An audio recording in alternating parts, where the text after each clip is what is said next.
আপনি চাইলে না আমরা দুই বোন মিলে আপনার বেডরুমও শেয়ার করতে পারি। আপু, আপনাদের মোট 3000 টাকা বিল হয়েছে। ও আচ্ছা, 3000 টাকা বিল হয়েছে। আচ্ছা, আমি না টাকার ব্যাগটা আনতে ভুলে গেছি।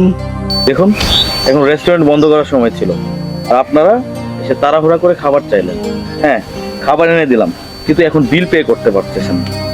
এটা তো আগে বলতে পারতেন যে আপনাদের কাছে টাকা নেই। আসলে আমরা না তাড়াহুড়া করতে গিয়ে টাকার ব্যাগটা ভুলে বাসায় রেখে আসছি। এখন কিভাবে যে আপনার বিলটা দিব কিছুই বুঝতে পারতেছি না। ভাইয়া, আপনাদের হোটেলে কোনো কাজ থাকলে দেন না, আমরা করে দিব। আসলে আপনাদের হোটেলে কাজ করে দেওয়া ছাড়া আমাদের আর কোনো উপায় নেই, কারণ আপনার টাকাটা তো পরিশোধ করতে হবে। আসলে কি হয়েছে ভাইয়া, আমাদের কাছে তো টাকা নাই, আমরা দুই বোন অনেক ফ্রি, আপনি চাইলে যে কোনো কাজ করাইতে পারেন আমাদেরকে। শুনেন, আপনি কোনো টেনশন নিয়েন না। আপনি চাইলে না আমরা দুই বোন মিলে আপনার বেডরুমও শেয়ার করতে পারি। সেটা আপনার বাসার কাজও হতে পারে কিংবা পার্সোনাল কাজও হতে পারে।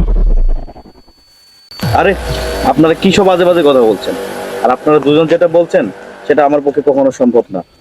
হ্যাঁ, আমি দেখতেছি আপনাদের জন্য কোনো ব্যবস্থা করতে পারি কি।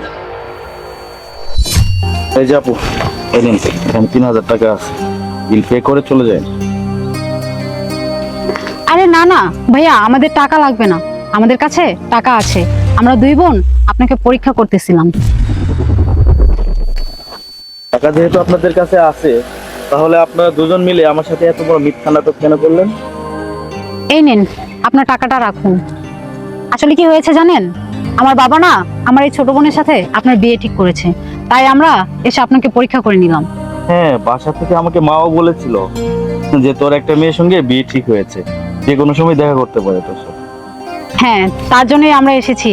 আর এসে দেখলাম যে আপনার মতো ভালো মানুষ এই দুনিয়াতে হয় না। আসলে আপনাকে যদি পরীক্ষা না করতাম না, তাহলে আমরা বুঝতেই পারতাম না যে আপনার মতো সৎ লোক এখনো এই দুনিয়াতে আছে।